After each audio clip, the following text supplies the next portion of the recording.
There is an increasing signal for more tropical activity in the Atlantic as we move into the second half of September. Here to discuss everything we know about that signal. The National Hurricane Center actually already has an area of interest out in the Atlantic for a new wave that will emerge off Africa and have a shot to develop. In fact, that's increased since yesterday's outlook. So we'll speak on that. We'll go over all model guidance because I think we're going to have multiple waves that will have an opportunity to form out here. The next name is still Gabrielle, that wave that we tracked for so long, for about a week almost, never actually developed, even into a tropical depression. So Gabrielle is still the next name up. So after that, we'll talk on today's forecast, and then we'll round the video off. Stay tuned for the very end of the video. I'll have a couple words, just going to speak for a minute to you guys on some things. So if you guys have not subscribed, certainly consider doing that. Like the video if you like it. If anybody has anything I can pray about or pray over, please put it in the comments below. Let's get rocking and rolling this morning. Let's make sure it's going to work for us. And it is. So we're good to go. So we'd like to start all these videos off by looking at a broad take at the Atlantic, if you will. And I mean, there's nothing really tropical and consolidated out there at all to really circle. The Gulf is pretty quiet. The Southwest Atlantic is pretty quiet. In fact, off the coast of the eastern U.S. is a lot more quiet this morning compared to the last several mornings. The Caribbean is quiet. Got a little convection right here, sort of just east of the Lesser Antilles, but nothing tropical developing out of this really. And there's just a lot of energy out here and way out in the eastern Atlantic.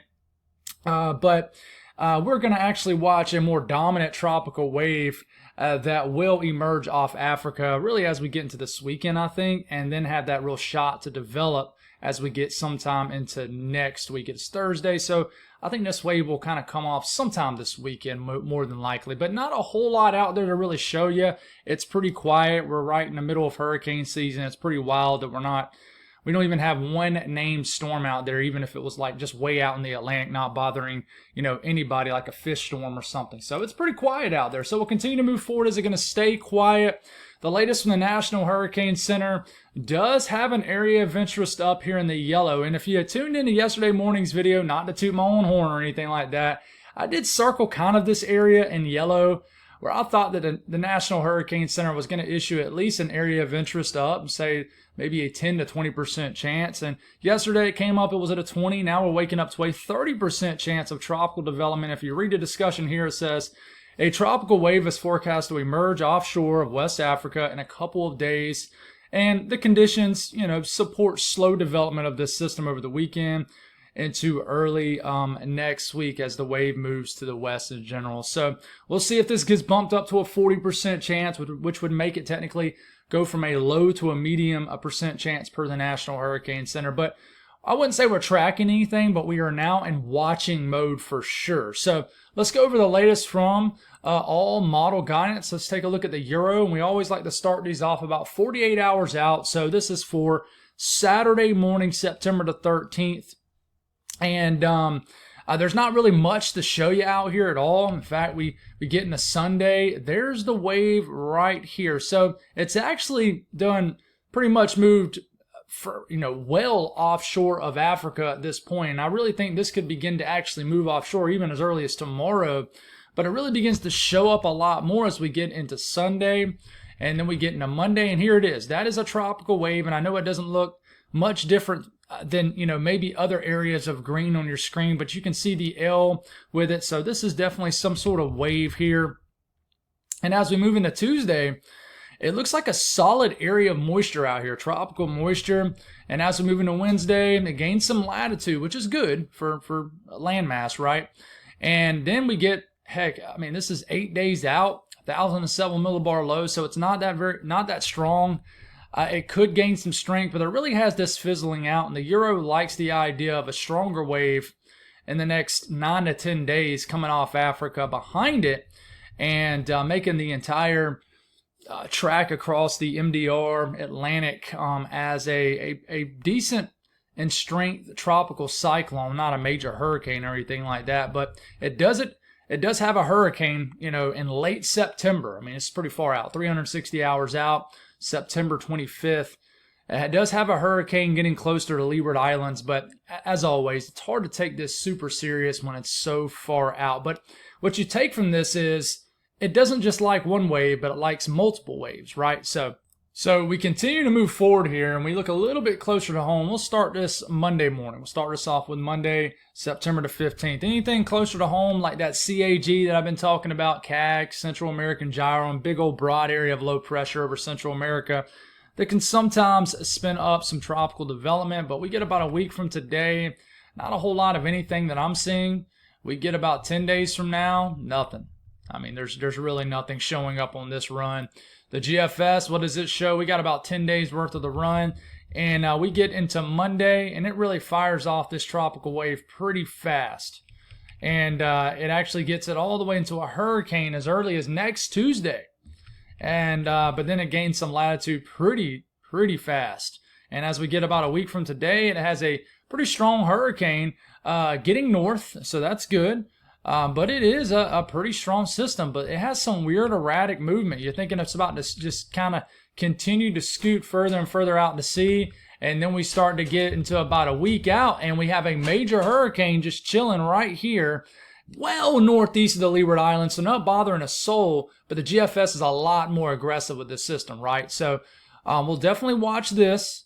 So the GFS is a lot more aggressive with that area of interest wave for sure. Now the GFS continues to like the idea of something forming in the Western Caribbean, maybe the Southern Gulf, also with this broad area of low pressure called the CAG over Central America.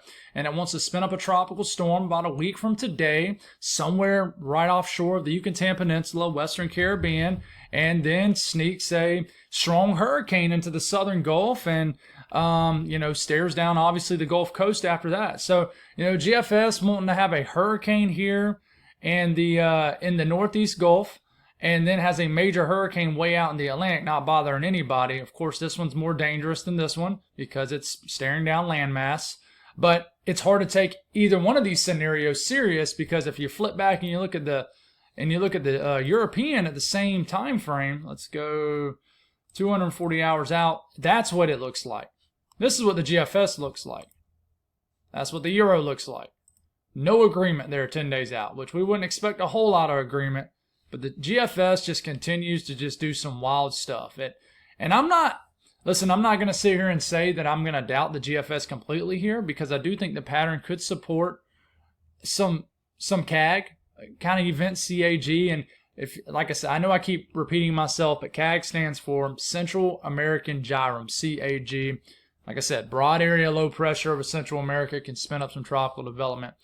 Now, what kind of stamps down my confidence that we are going to enter a period of more active tropical energy out here in the Atlantic is the Euro liking this too, Euro AI model. So Euro AI model does like the first wave. Here it is. I mean, it's not a super strong wave, but it is a tropical wave, and it kind of continues to keep cruising this across. And we get 8 days from now, and it has a tropical wave right here and one behind it. Now, it doesn't do a whole lot from that first wave, but the second wave it likes more, and has somewhat of a strengthening tropical wave starting to get into the southwest Atlantic, kind of north of the Caribbean islands. So, but the Euro AI model doesn't show anything crazy or anything like that, but it kind of likes that second wave like the Euro does. Now, closer to home, is there anything worth watching? There's a wave that kind of moves north of the Leeward Islands and the wave behind it, but it doesn't reflect any of that kind of Western Caribbean Gulf kind of action that the GFS shows. And what about the Icon? This is for next late Monday night. Just shows a big tropical wave. This is that first one that has the area of interest for the National Hurricane Center on it. So Icon's on board with this wave too. So almost all model runs are on board with the first wave. That doesn't mean that just because we have a tropical wave, it doesn't mean it's going to hit anyone. But we get into tracking mode when we actually get a depression or a named storm, right? So the Euro ensemble, which remember makes up 51 members, does have a decent signal of this wave somewhat surviving, or at least, there's going to be a wave out here. Does it actually survive though? And, remember 51 members, but if you kind of look at this, maybe that's half the members forming a low pressure, so it's not a lot.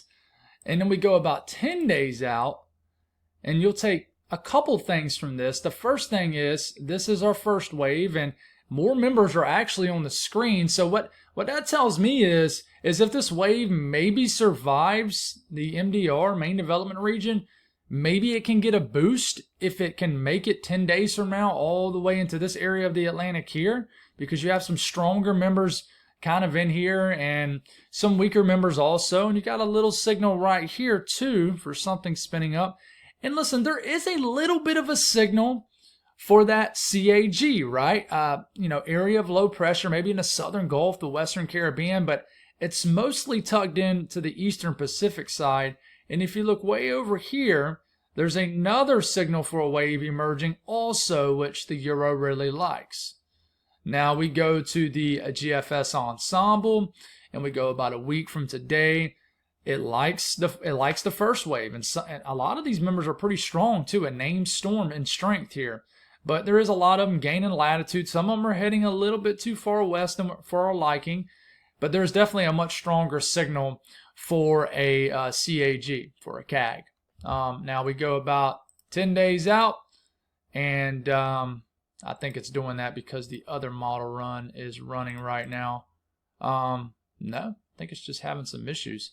And weather nerds, this happens sometimes. So we can't go the complete 10 days out.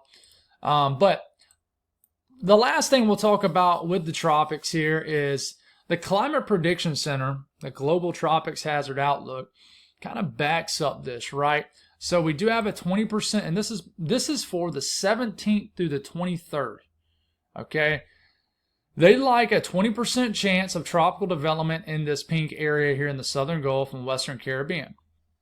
And they also like it out here in the main development region of tropical Atlantic. But they like a more increased risk of tropical development, a 40% chance in this red colored area. And listen, this kind of backs up what the Euro is showing with that second tropical wave. If you kind of match, here goes that bird. If you kind of match up the time frame that the Euro is showing with that second wave with the time frame that has a 40% chance of tropical development on this map here, it tells me that the Climate Prediction Center, actual humans, like that second wave. Now you can go to week 3 too, and there's still a chance of tropical development out here, and then closer to home in the Western Caribbean, Central Caribbean, and the Southern and Central Gulf. So we'll continue to watch that. But going forward here, as far as today's weather, we got some moisture across the Rockies. I do think we're going to have a risk of severe weather across the northern plains, central plains. We actually have a slight risk in place, which we'll talk about here in a second. A little bit of moisture across the southeast, not much. Big rainstorm just offshore of Nova Scotia, but nothing too crazy ongoing right now. Watches, warnings, and advisories, getting that weird glitch down here at the bottom of our screen again. But flood watches across areas of Oregon, western Colorado, a couple counties in eastern Utah. We got dense fog advisories across the upper Midwest. And looking at the Storm Prediction Center outlook, huge marginal risk. Dark green, level 1 out of 5 risk of severe weather. The yellow area is a level 2 out of 5. It's a slight risk. And we'll kind of zoom into these areas. So a pretty large area runs the risk of severe weather. The tornado threat is a sub 2% risk. Doesn't mean we can't get one, but it's low. Wind threat, 15% risk of winds exceeding 55 to 60 miles per hour in this yellow area. I swear, I think that bird is just trying to challenge me to see who can be louder. There is a 15% risk of hail exceeding 1 inch in diameter or larger in the yellow area here. So there's going to be a risk of some hail. And then the risk of flash flooding, not much from this, but of course we need to watch our friends down here in South Florida, Miami, up the east coast of Florida, and Fort Lauderdale, West Palm Beach. There's a 15% risk of flash flooding down here. If we look at the radar or how it can look across the southeast today, once again, just numerous thunderstorms for the southern tip of Florida. Everywhere else, some showers are possible for eastern North Carolina, southeast VA. Cloud cover from these could keep temperatures down, but everybody else looks just fine. The northeast, quiet also. Not a whole lot to speak on. Enjoy your nice fall-like day once again. The south central U.S., I've heard from many people in the northeast that September is like by far the best weather month But anyways, getting into this afternoon, numerous thunderstorms will fire in Colorado, New Mexico, and some of these will have an opportunity to reach severe limits. And yes, that is blue starting to show up on your map here. We're starting to see some snow showing up. Haven't had any freak early season snowstorms or anything yet, but I do think that'll change over the coming weeks, and we'll be using the S word a lot more. But you guys know that's been tuning in for any length of time on my video know that talking winter weather is my favorite to talk on. Tropics is a close second, but severe weather is way, way, way down the list. I'd much rather chase severe weather for sure. But the north central U.S., some thunderstorms this morning across North Dakota, as you can tell. Some light to moderate rain will move into northern areas of Minnesota. And then as we start to move forward, some big thunderstorms could fire here in northern areas of North Dakota. Wouldn't rule out a tornado. This is late tonight, I would add too. And then just a lot of heavy rain and storm activity in eastern areas of North Dakota, northwestern areas of Minnesota as we start to get into tomorrow morning to greet our Friday. And then the western U.S., just watch out for those thunderstorms. Some will be severe, absolutely. In areas of Montana, even Wyoming. And yeah, so just be aware of that. Temperatures. This is what we're looking at. Eastern U.S. looks nice again. Return flow continues to dominate our pattern. So we continue to get pretty nice weather across the eastern U.S. I mean, it's really nice. I mean, it's even in areas that are getting well into the 80s, it's still low humidity for a good chunk. Man, that bird is doing a lot of yapping, guys. I think that is just going to be something we have to deal with until I guess the sun comes up at a different time of the morning. But man, that is distracting. But he's just doing his thing. Western U.S., it's cool. You definitely got pockets of cooler weather with just lower pressure overhead. So it's nice out west. It's definitely cool. But the middle of the country is certainly still warm to hot, honestly. So that's all I got, guys. I'm going to flip here, kind of make a timestamp. I don't have a Bible devotion, but obviously, we all know what happened yesterday with Charlie Kirk. And, there's been some awful things. And listen, awful things happen every single day. We just see a lot more things now because of everything being social media driven. So I said this on social media yesterday. And I felt like I needed to say something, but I didn't know what to say. I kind of just thought on it a lot on the way home from work, a couple hours after work, and it's a terrible thing. It's a terrible thing, and I always point it back to this. And guys, please do not take this as I'm defending the person that killed Charlie Kirk. That's not what I'm doing. It's not what I'm doing one bit. But I will bring it back to this. Hurt people hurt people. And until these hurt people acknowledging what's hurting them, then we're going to continue to have to deal with the sin of these hurt people. We all sin, right? But obviously that's, you're killing someone there from a difference of opinion. And that stems from a hurt person, and it's a terrible situation. But this is what I kind of knock it down to. I think I've said this in a Bible devotion over the last couple of days. To me, you're a tree, right? You got the canopy. You got your canopy, right? You got your root, right?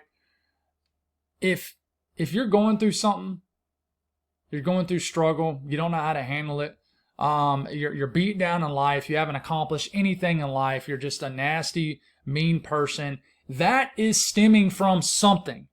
And it's stemming from a rotten root. You got to fix your root so your canopy is positively impacted by that. A rotten root means that basically, if you have a rotten root and you're just trying to improve your canopy, you can't sustain that. And to fix your root is the only way you're going to fix your root is through Jesus. And you can do things You can go back and acknowledge your issues, try to fix them, but something's always going to be missing. That root is not going to get enough water. I hope that makes sense. Maybe it doesn't. And probably doesn't help that the bird is distracting me in my right ear here. But, and you might, and listen, I see it a lot. And I'm not taking sides of these people. You guys should know that as important as prayer is to me on this channel. Prayer is powerful. We should all pray. All of us should pray. And I hope that the people who say thoughts and prayers for this, that, and the other actually stop and pray, because I would argue a lot of people don't. I think it's something that people just shoot off their hip. And probably one of my faults is I question people's genuine energy. How genuine are you being? And I would want people to do the same to me. How genuine are you with those prayers? Prayer is powerful, but we all know that faith without works is dead. So your next question might be, well, what are you saying? What are we supposed to do about it? There's always something you can do about it. And it's as simple as, if you got kids, be better parents. If you have a leadership role, be a better leader. If you have an opportunity to mentor to kids, mentor. If you have an opportunity to just be a better friend, do it. If you have an opportunity to listen more to people, listen to people to listen to them. Don't just listen to speak. A lot of people like to listen to people, and they just are basically waiting for the person to finish so they can kind of relate to their struggle, to their own struggle. They're not actually trying to help the person. They want to say, "Oh, well, I know how you feel. This is what happened to me." A lot of people do that. And I might be thinking I'm getting off track here, but listen, everything connects. How can you be a better human being? What that you might consider little impact can you make that makes a huge impact on someone's life down the road? And in my opinion, it stems from the kids. And if it was the old guy, I don't know if they've confirmed that shot Charlie Kirk. He looked like an older gentleman. An older guy. If it was him that shot it, you might think, well, he's not a kid. He's an older guy. Well, he obviously had some issues to shoot someone over a difference in opinion. So what can we do to positively impact these younger generations? And what can you do as adult to, positively maybe impact someone around your same age? Because listen, some people go an entire lifetime of hurt without ever acknowledging the hurt.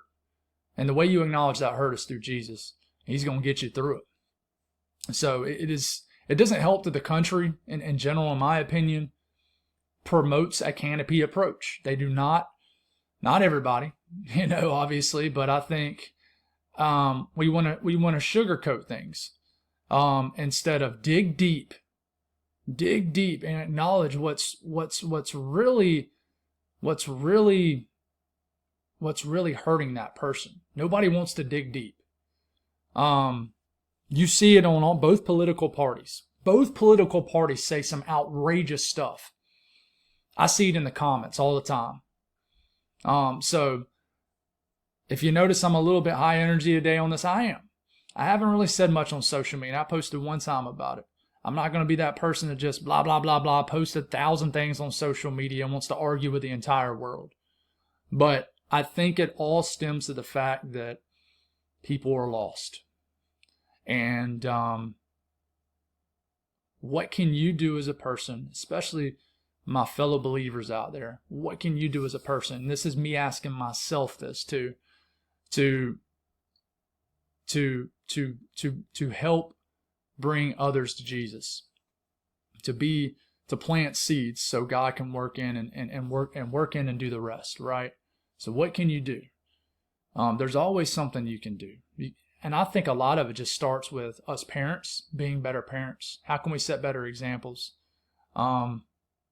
Listen, I'm a soccer coach. I see a lot of kids around the age of 7 to 9. I mentor a kid at school every Friday. Haven't been able to start doing it yet this school year, but I've been doing it for the last 3 or 4 years. I hear what some of these kids say, I got one kid on my soccer team right now that he gets upset every soccer practice because his dad, I guess, and I'm just assuming his dad drops him off but never watches him practice.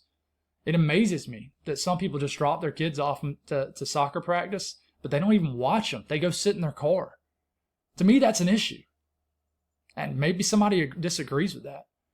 But, I know this is off track a little bit, but I think it all connects. How can you just be a better person and shine your light on others so their light can get brighter? So that's all I got. God bless all y'all. Appreciate y'all. Hope y'all have a wonderful day, and we'll talk again tomorrow morning.